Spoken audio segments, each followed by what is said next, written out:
Hello, Wootton students. My name is Josh Freedman, and on today's COVID CareVid, I'm going to be interviewing Mrs. Steppling, one of our AP US history teachers. Mrs. Steppling, how are you doing today? I'm doing great. Thank you for asking. Definitely. So, to start off, what hobbies have kept you busy over quarantine? During quarantine, I've been running, trying to run every day, just for a little bit to get out of the house. I've been playing with my dog. Maybe you can hear her chewing a bone in the audio. And I have been, I've just been like playing with my kids and hanging out and just trying to get outside a little bit. That sounds like fun. Are there any activities that you recommend students do over remote learning? Um, I would encourage students to get outside and have fun, to maybe take some time to go to one of the Montgomery County parks and take a hike, or there's some crazy trails over by me, but also over by you guys too, that you guys have access to. So just kind of explore what's out there, and uh, see see what your county offers you, that you can do for basic for free, essentially. Yeah. Now, how, if at all, have lessons adapted to be more suitable for virtual learning? So what we've been doing is we've been doing a little bit of direct instruction, either at the beginning of the class period or at the end of the class period, which is basically me as the teacher feeding my children the information, my students the information, and either checking answers or prompting them with questions to get them engaged in the content of the day or the content of the week. And then for either the other half of class, I try to do something more student-centered, something that they can discover, something that they can have choice over in their learning. And then, yeah, and so we have adapted it, but it's the same questions, it's the same content. We just have to deliver it uh, in a more compact, direct way. Um, the the the like natural, organic feel of a classroom where I would ask questions and that would get us to where we need to be. Um, that's a little bit harder on Zoom, but I think I'm figuring it out. I keep telling Miss Bolden I'm finding my flow, and I think I've almost found my flow. If I can master Nearpod, then I will. Then I'll feel good about myself. And how has your experience as a history teacher shaped your perception of the major events that have taken place in 2020 thus far? Yeah. So, oh boy, 2020 is quite a year that we are going to be teaching for another. Yeah. So yeah, 2020 is a big one.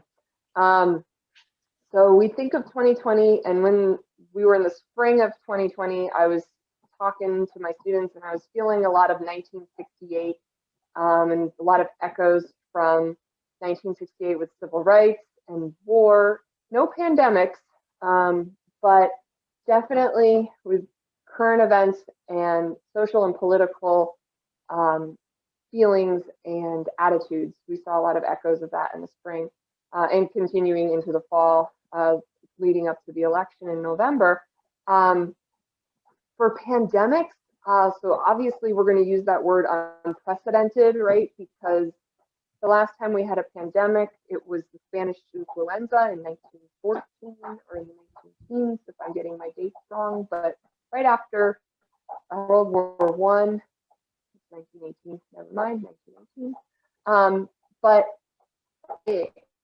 nobody in my generations has any concept of living in your house and not seeing people. So this is definitely, the pandemic aspect of 2020 is something that we're learning about, and you're actually watching society figure it out and then adjust, and then figure it out and adjust, and figure it out and adjust. And having the patience for a large population to to cooperate with one another. Not 100% cooperation, but to learn the new normal, or to learn how to keep one another safe in a way that we've never thought about necessarily, or maybe we have thought about, we haven't put it into action. That's kind of the take or the observation I'm making for 2020, I guess, with the pandemic. Yeah, sorry. So, what do you expect of students as they take a history course virtually this year? What do I expect of students? So I expect them to, the number one thing I've found for success is communication. Communication and inquiry and asking questions. Students, I think in all courses, have to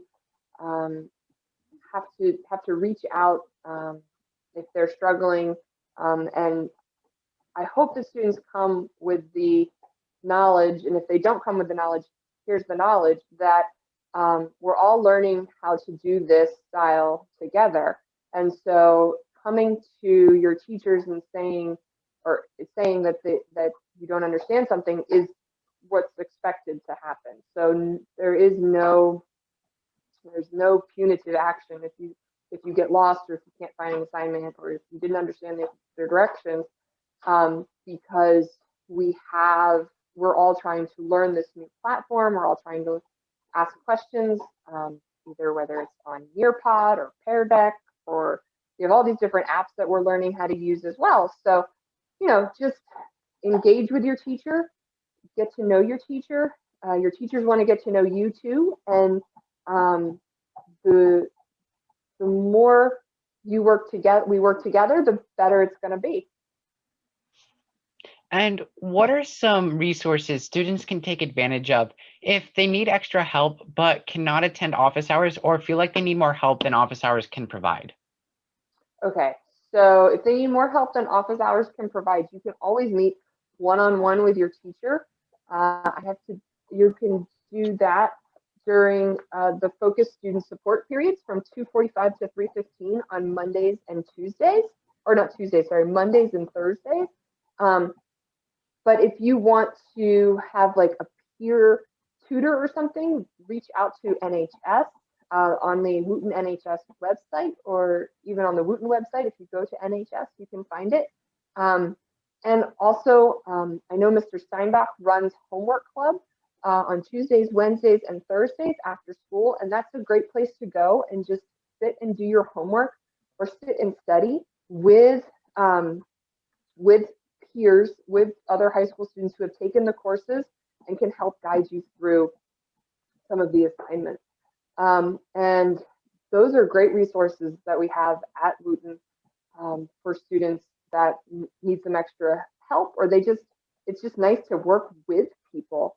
If anybody's, Mrs. Cresham and I work together on all of our teacher trainings and a lot of our outside teacher assignments that we have to do.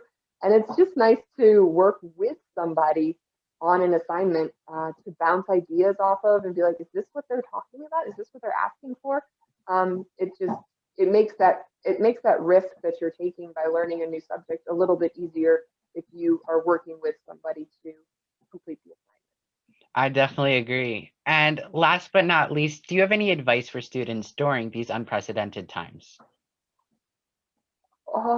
So I say, so this is unprecedented and this is crazy. But this is, like I think I said earlier, if we work together, we'll be successful in whatever we put our minds to. And so making time for yourself to go outside, to move your body, doesn't have to be a whole sweaty exercise, but to just do a 20, 30-minute walk is so mind clearing. I want you guys to take a break from your screens and just go. somewhere where there is not a screen. And then you can come back to your screens, but I really encourage students to just walk away from their screens for a couple of hours and then come back and do any work or anything that they need to get done. Yeah, and just get outside. So we're adopting the phrase that there's no bad weather and just bad clothes. So I'll be outside as long as I can take it until my fingers fall off. So I think that's, yeah, I hope it helps. Great. Well, thank you very much for your time and for being a part of COVID CareVids. Yeah, thanks for having me.